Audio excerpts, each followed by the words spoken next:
Alright, another take on this Polymer 80 debacle or whatever.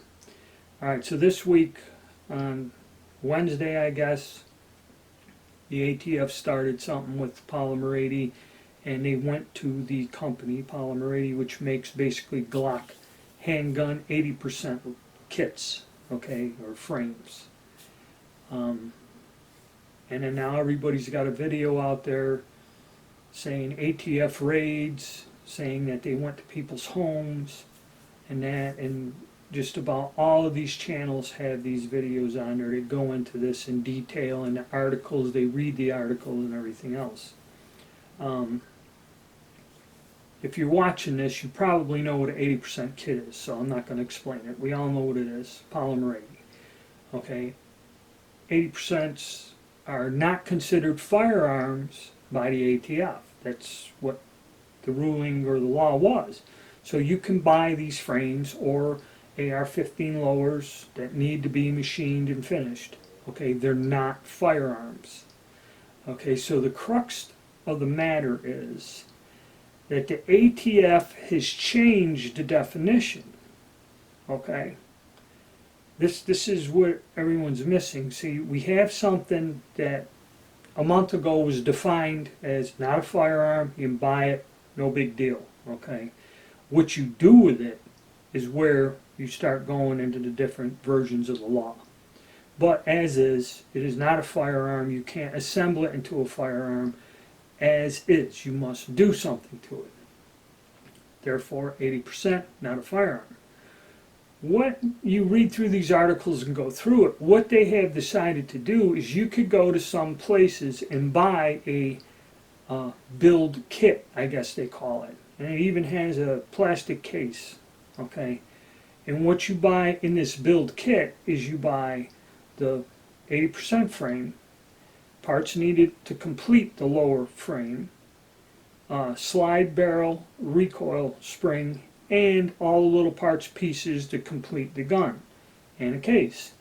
So in one purchase, you can buy a kit that has all the parts, pieces, and everything you need with 80% frame, which, according to the old definition, is not against the law and is not a firearm.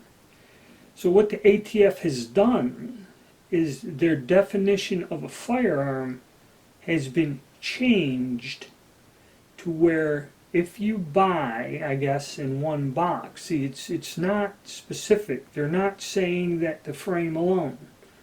If you go to Polymer 80 and just buy the frame, okay, the 80% frame, I guess this isn't covered in this. See, nothing's clear either.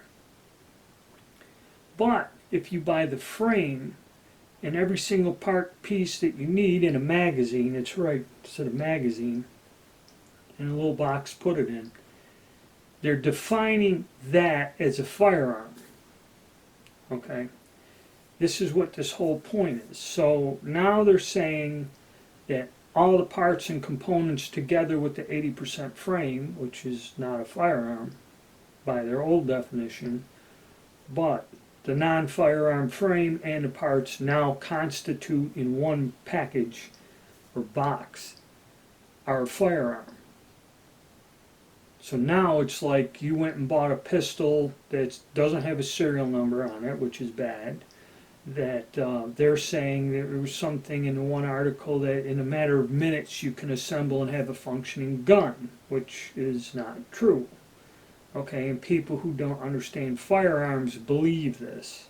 Okay, this is what they're doing. So they've changed it to where if you have all the parts together. Now it's another thing. Say I buy the frame, accumulate the parts, or I have the parts which are non-regulated, you know, barrels, you can buy barrels, slide, whatever, and then I put them all together in one box in my house. Now is that saying that that I have a firearm, an unregistered firearm in my home?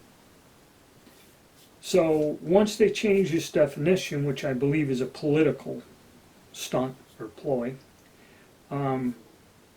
they supposedly ran out and were raiding homes, going door to door or something. And the one document shows a receipt given to an individual by the ATF where they said he showed up at his house and said because they went to Polymer 80 and what they took from Polymer 80 was their financial records that shows who has bought their products, is what they've done.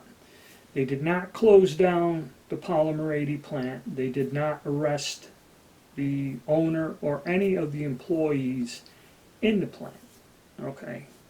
I guess someone was saying they went to Brownells because Brownells sells the kits, the lowers, and I don't know if they sell a complete build kit, I think is what it's called.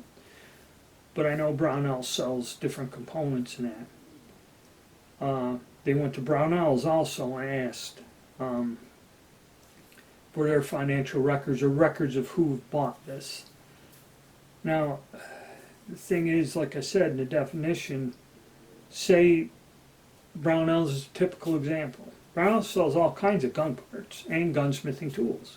So if I went to them or even Midway and said, hey, give me a frame, which they sell separately, give me lower parts to complete the frame, and you can buy separately barrels, frames, and that, but you can buy the other three things would be a barrel, recoil spring, and a slide, and all the parts for you to complete the slide and put the sights on. You can get all that off of their website separately, not as a kit, but separately, and then put it in the box and ship it to you. So now the question is, by their definition, if I go to Brownells or Midway, even though they do not sell complete build kits, but separately buy everything to complete the gun, does this mean that now I'm breaking the law and Brownells or Midway is sending me a firearm without a background check, serial numbers, or anything else? See, this opens up a whole can of worms. And that's what it is. As for the person that they went to their house and they got the receipt and that, again, this person was not arrested. This person was not charged with anything. They requested that he surrenders the kit. Okay, and they gave him a receipt. And they showed a receipt with his name blanked out on it and that. I'm thinking, and it said Tucson, Arizona, which is a major city in that state. I'm thinking this all looks, again, really, really like a hoax, like just to throw fear into everyone, okay? Because legally, I don't believe that you can buy something a week ago, and it's not illegal, then all of a sudden they say, well, yeah, now it is, and they can come and confiscate this from you. They could have staged all this, and they got the documents up there showing that they're doing it as a form of intimidation. Now check out the other people's videos, because Marine Gun Builder says one thing. He does a lot of videos on the Polymer 80 pistol things, and he also knows people that work there. So, you know, like he said, nobody was arrested at the plant. They went in there and with a tax. It wasn't even a firearms thing, it was a tax deal where they had to surrender the business records, which list all the people that ordered, for tax purposes. So it wasn't really an illegal firearms charge, it was more of a taxing thing, which those laws are even worse than the firearms laws, okay? So they kind of underhandedly went there, really not charging them with a firearms violation, but requesting tax information, which gives them a list of everyone who's bought their product, okay? So, and like I said, supposedly the story is they're going door to door, going to people's houses and saying, turn this over. And they got one document from a large city. It could be, now I'm thinking about it, it could be a setup. Everyone goes crazy, everyone panics. Is the ATF going to come to my house? You know, I get a knock on the door and tell them, hey, you know, I don't know what you're talking about. Then an armored personnel carrier, helicopters, and guys in black uniforms with assault rifles show up and rip my home to shreds. Okay? Is this going to happen? I kind of don't think so because, again, Marine Gun Builder, he mentioned that this company ships like 60 or 70,000 units in a month. So who knows how many of these things have been made and sold in the past, I think 3, 4 years they've been doing it. You're talking there could be 1 million units out there.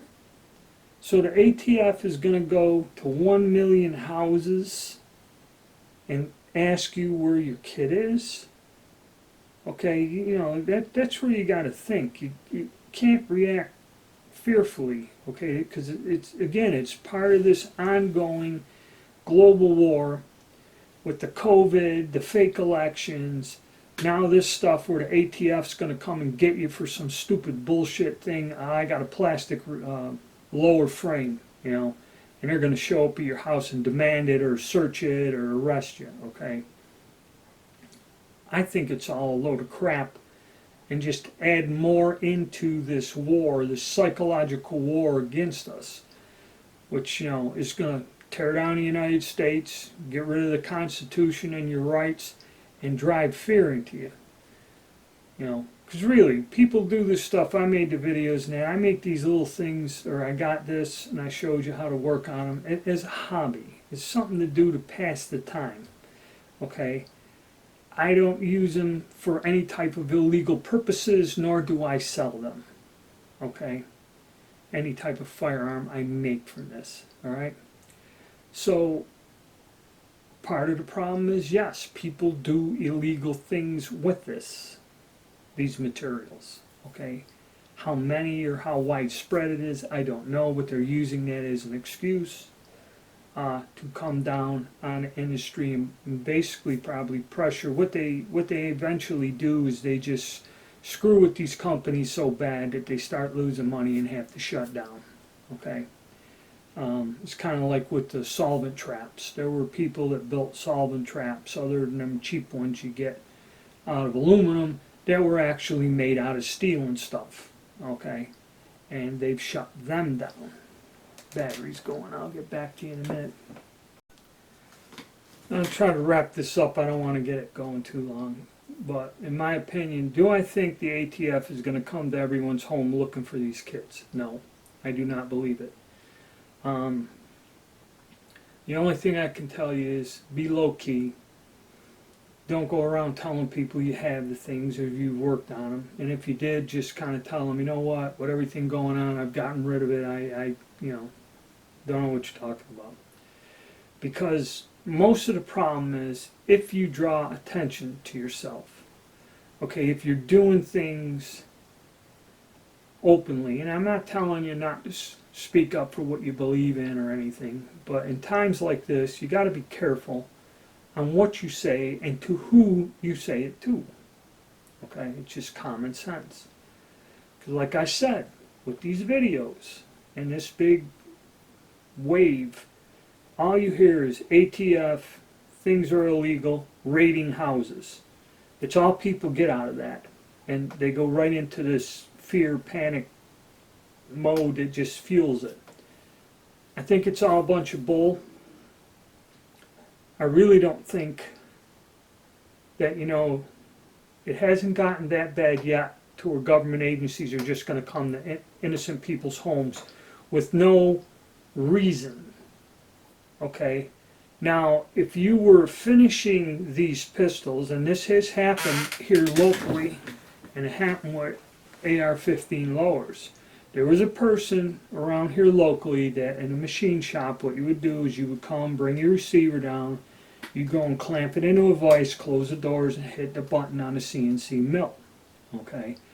And he would charge you X amount of money. Then when you were done, he'd blow it off and take it, and you're out of there.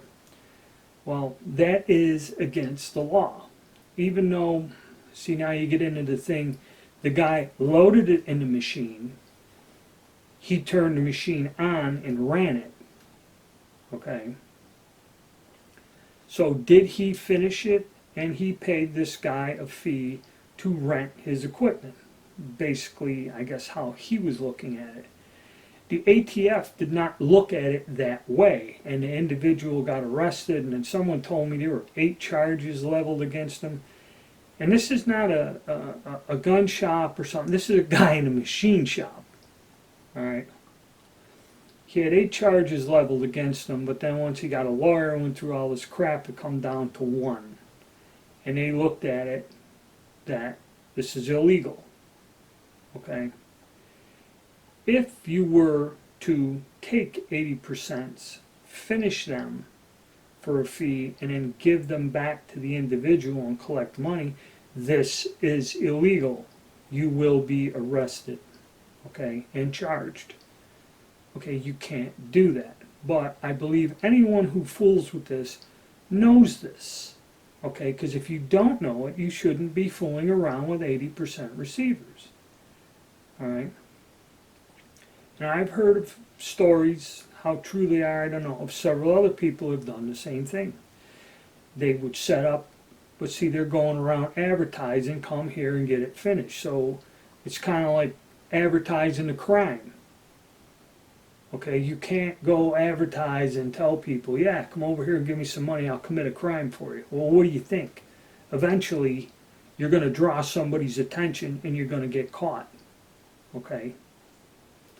So, yes, the ATF has burned people for screwing around with this stuff. And I mean locally here, like 20, 30 miles away, I've heard of people getting arrested and charged for stuff. But again, they were breaking the law, or said laws as of now. But see, now the thing is, the rulings and laws are changing. I really don't believe you're going to have them show up at your house. And unless, like I said, unless you're doing something wrong.